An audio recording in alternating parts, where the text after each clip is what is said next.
Hai hello, salam sejahtera Malaysia.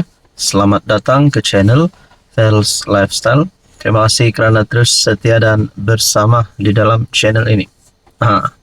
Saudara-saudara yang saya amat hormati, rupanya Barisan Nasional, perjuangan mereka untuk membebaskan bosku, perjuangan mereka untuk membebaskan Najib Razak, masih lagi semangat mereka itu.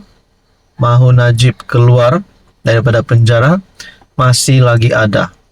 Bahkan baru-baru ini Barisan Nasional dalam satu kenyataan yang saya lihat, artikel berita berkata BN sepakat mahu lihat Najib dikeluarkan dari penjara. Pemimpin tertinggi BN mengulangi komitmen mereka untuk memperjuangkan pembebasan Najib dari penjara selepas disabitkan atas kesalahan rasuah. Dalam ucapan mereka pada sambutan ulang tahun BN ke-50 di KL, Presiden UMNO Ahmad Zahid Hamidi, Presiden MCA Wee Ka Siong dan Timbalan Presiden MIC M. Saravanan senada berhubung kehendak mereka mengenai Najib. Saravanan misalnya mengingatkan bahawa masyarakat India terhutang budi kepada bekas PM itu yang didakwanya banyak berjasa. Justeru katanya MIC berharap BN dapat melakukan sesuatu untuk membolehkan Najib tidak lagi berada di sebalik jeriji jail. Dialah PM pertama yang betul-betul ikhlas untuk menaik taraf sosioekonomi masyarakat India. Dialah PM pertama yang menjadi pengerusi jawatan kuasa kabinet untuk komuniti India.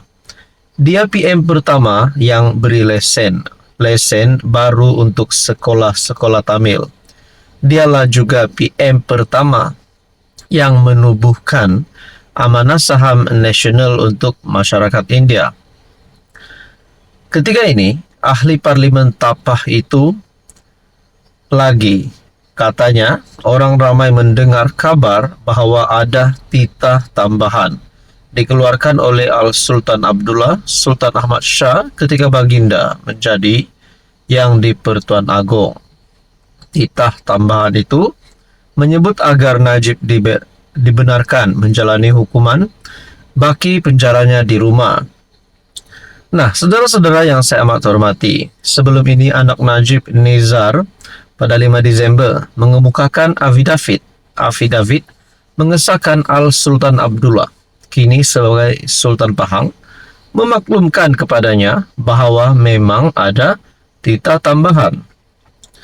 Nah, saudara-saudara, anak kepada Najib sendiri telah membuat pengakuan mengesahkan Al-Sultan Abdullah, kini sebagai Sultan Pahang, memaklumkan kepadanya bahawa memang ada titah tambahan.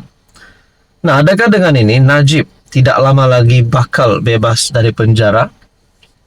Ataupun setelah BN sepakat mahu lihat Najib dikeluarkan dari penjara, BN yang kini bersama dengan PH di dalam kerajaan perpaduan, adakah Anwar Ibrahim sedikit sebanyak boleh membantu di dalam perjuangan untuk BN membebaskan Najib? Nah, persoalan seterusnya, kalau Anwar tidak dapat bantu, adakah BN tidak lagi akan menyokong Anwar Ibrahim di dalam kerajaan perpaduan? Itu menjadi persoalan lah.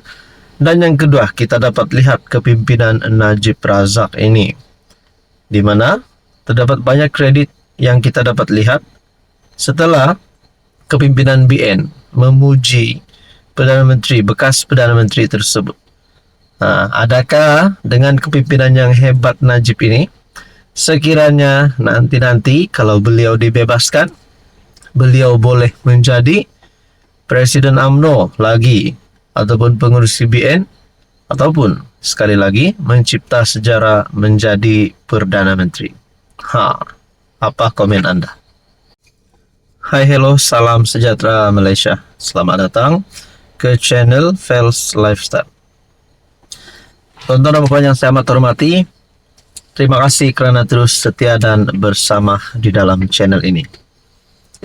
Mungkin ramai sudah bosan, ramai sudah muak mendengar berkaitan dengan skandal rasuah di Sabah.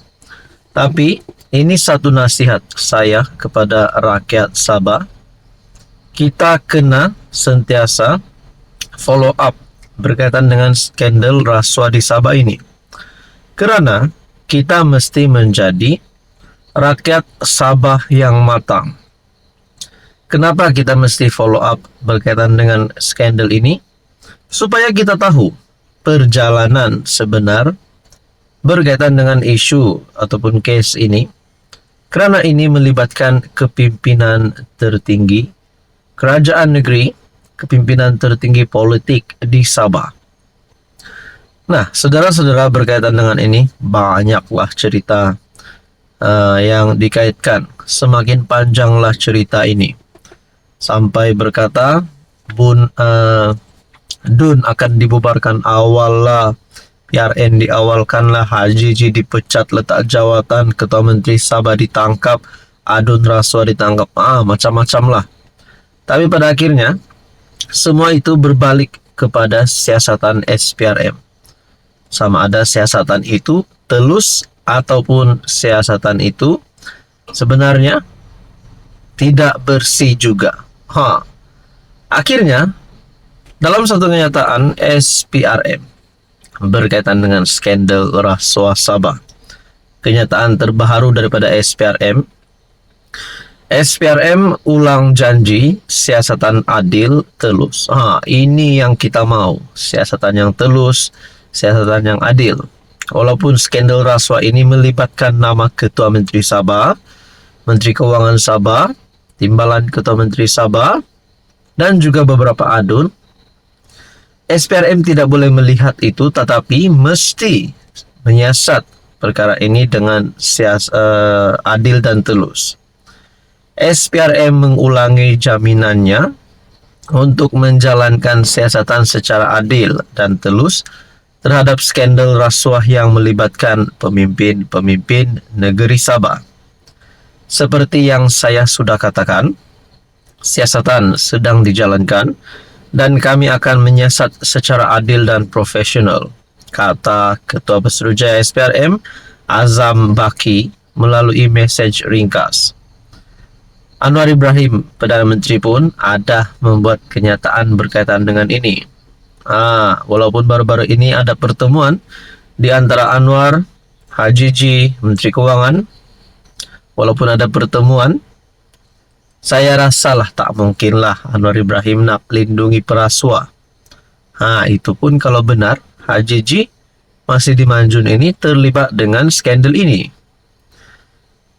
Malaysia kini menghubungi Azam untuk mendapatkan maklum balas terhadap tekanan yang semakin meningkat daripada pelbagai pihak, termasuk parti politik yang mahu pihak berkuasa mengambil tindakan terhadap dakwaan rasuah membabitkan beberapa adun Sabah. Sebelum ini kita sudah dengar ada gesaan kepada HJJ untuk letak jawatan, ada gesaan kepada pihak berkuasa untuk menyiasat mereka semua. Bahkan ada gesaan daripada netizen supaya mana-mana pemimpin politik di Sabah yang terlibat rasuah ini dipecat ataupun letak jawatan, ataupun mungkin perlu dikenakan tindakan undang-undang sekiranya mereka bersalah, yaitu masuk penjara sekiranya mereka bersalah. Nah, saudara-saudara, apa komen Anda?